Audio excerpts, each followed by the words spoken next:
This is as groovy as it gets. Oprah, Can You Hear Me? Oprah vs. Donald 2020 is a conversation by Julie Benetti and Susan Barbaro and a production of EI Alliance, copyright 2019. America is courtesy of New Threads off their new album, Felonious Wilma. Hi, this is Julie and I'm here with Susan and we are continuing talking about the debates last night, the first Democratic debate with tons of characters on stage there. Missing Donald Trump.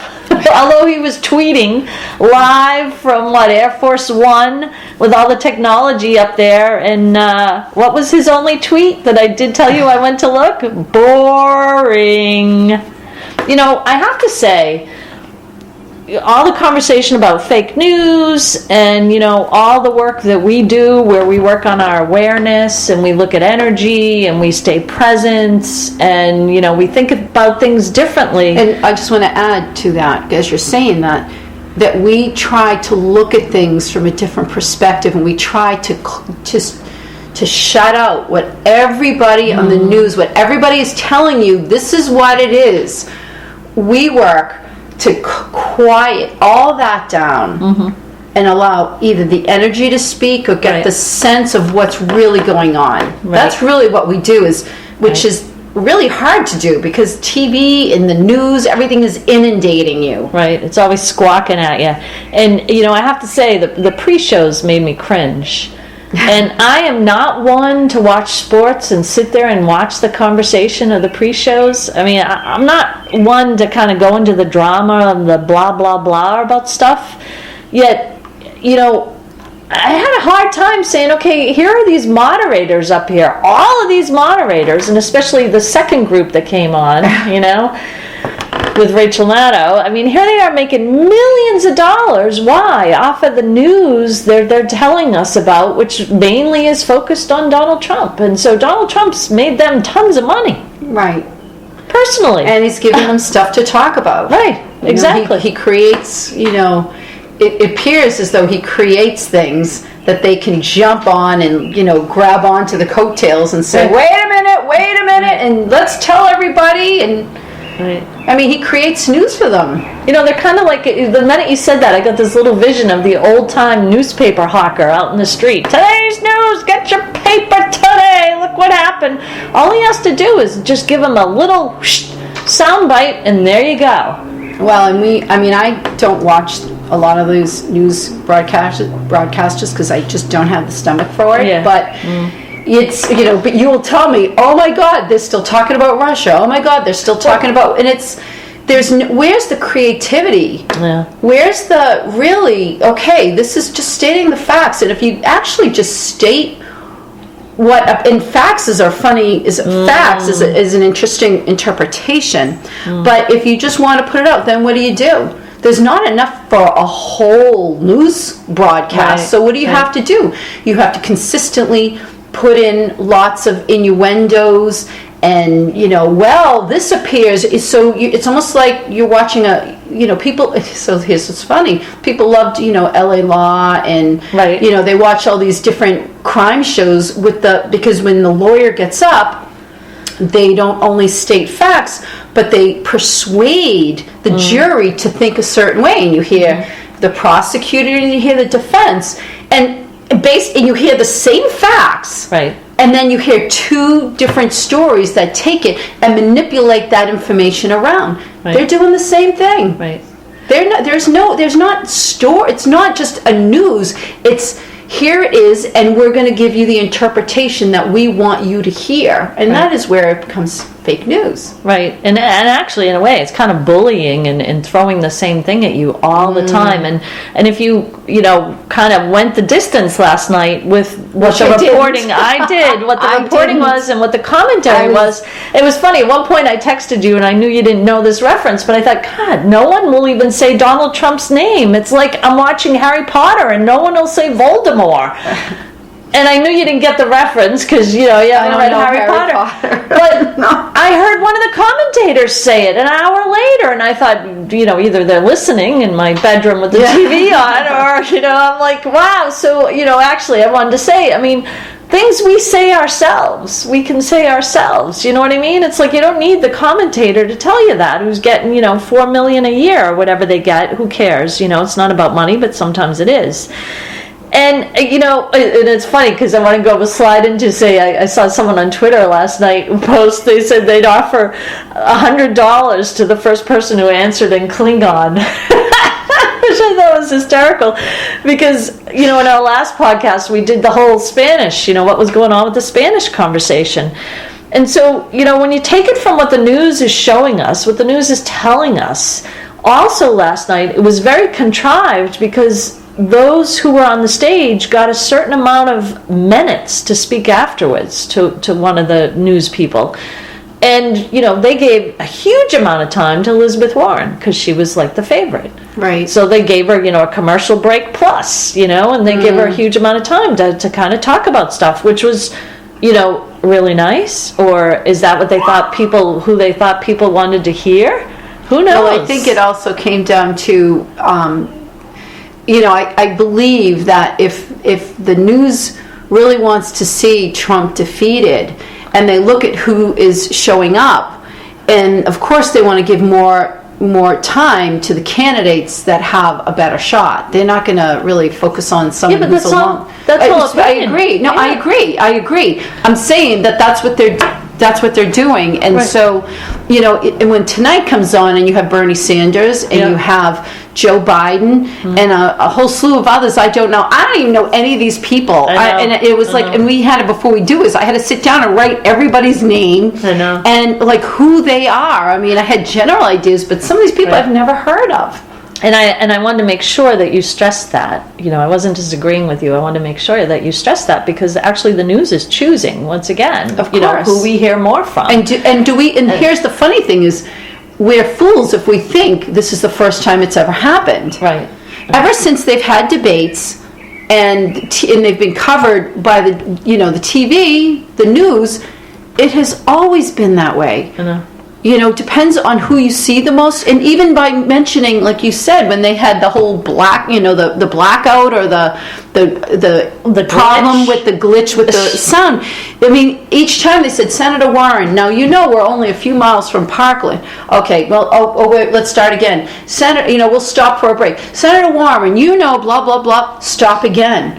They mentioned her name, as you just said, which was interesting. We didn't hear any. I don't even really know how to pronounce some of these names properly. I know. But you do know Senator Warren, and the fact that we're in Massachusetts, I never heard her. I mean, I know she's won, blah blah blah, but that's an interesting concept too. It's how many times you hear a name. And you know what? In this day and age of the internet, and we can Google, we can search for anything, we can read about anything, we can go out and get a book, we can download it, from Amazon or wherever we want to. We can find the information ourselves. We can look on Twitter, see funny things people are posting, or inappropriate or whatever. We can do all that stuff ourselves. We don't need to be force-fed how to think. And so in being present, and this is why, I don't watch a lot of news, and this is why on occasion I'll turn on some news and I'll see what they're saying. I don't see what the news is. I see what they're saying, and then I read between the lines, and I do that all the time. And I think doing that for this election is really important because we, talk about energy and we look at energy and, you really have to sit down and say, well, what are you looking for in a candidate? So, it's interesting. I'm going to go and take what you said and go really far with this, in a different far meaning in a depth, because every time someone gets up and makes a statement about what they've done, the impact they've had, or the negative impact somebody else has had, it can always be counter, what's the word I want to use? Counter, counter, attacked or counter, whatever. Counter.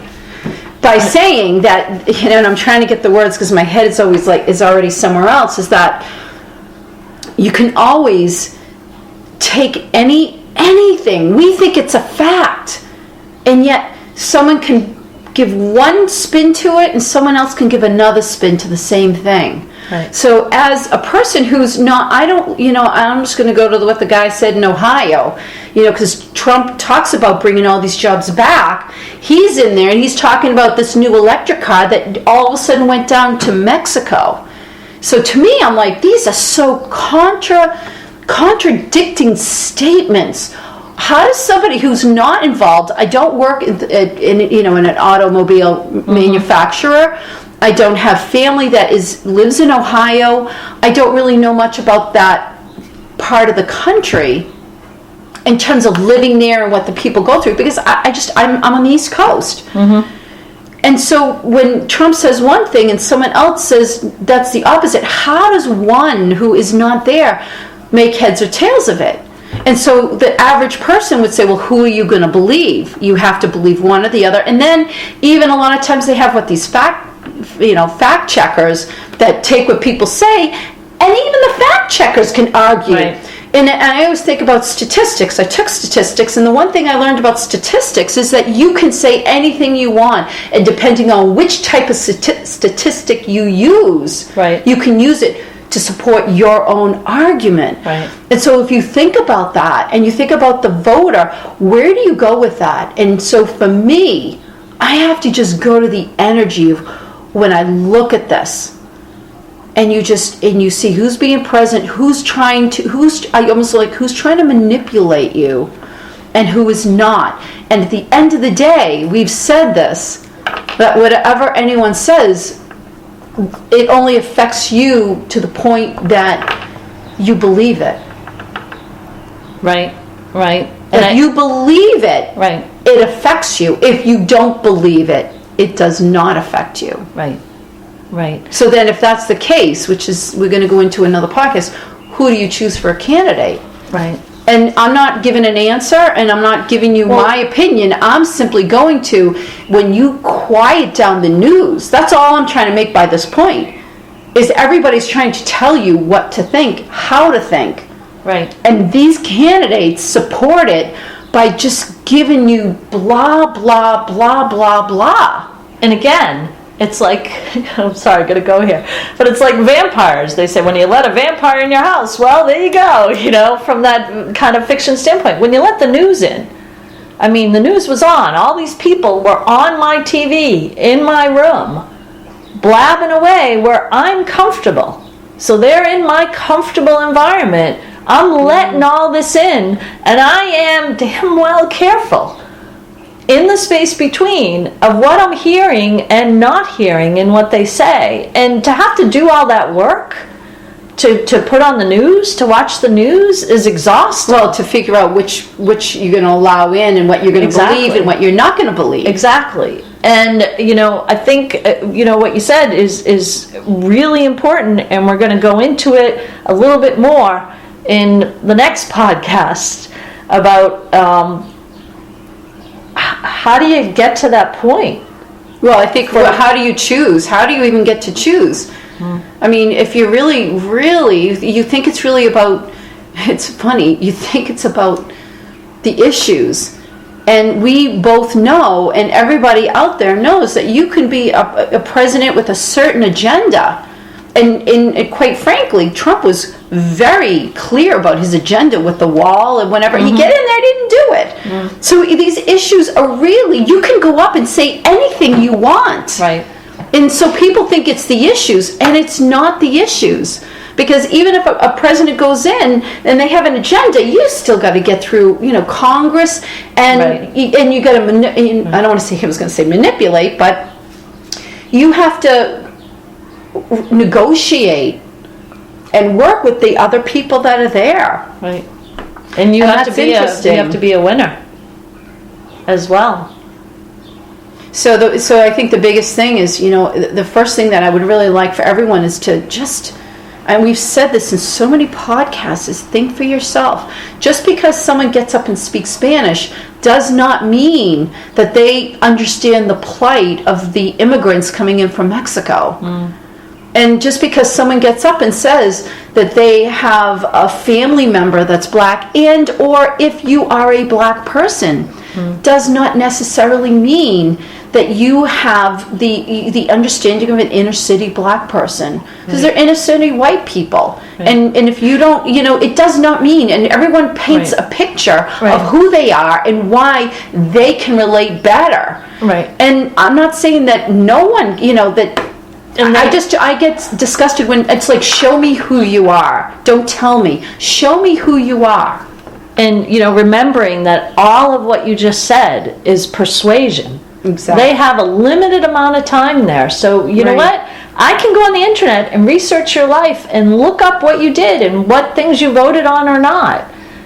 And how things worked out and what you've done, in your political service. I can find all that stuff now. But, if you're not showing me who you are and you're trying to convince me and you're persuading the whole time, I'm not interested. And so I'm just going to say one thing, because I was just thinking about it. So the news people are going to focus on, of course, the major candidates, right? Senator Warren and Bernie Sanders and Joe Biden. That's what they're going to. However, who would be the best person for them to focus on? Who could step into that space and own it? It would be Oprah. It would. She could step right in that space, and guess what?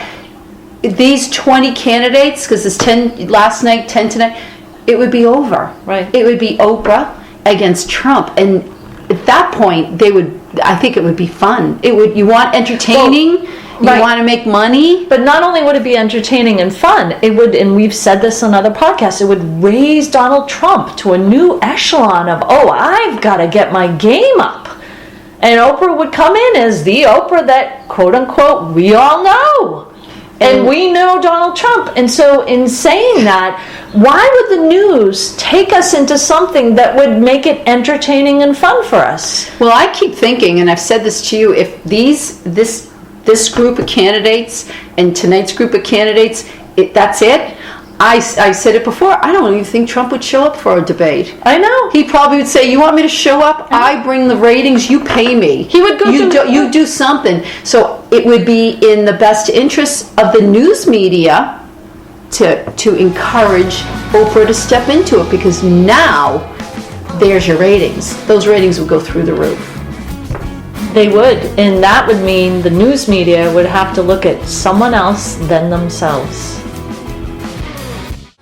Thank you for listening to this production from EI Alliance. Check out our Amazon authors pages for books and podcasts, along with our Donald Trump and Oprah books for this series. Find great music by New Threads on iTunes, Spotify, and on newthreads.us.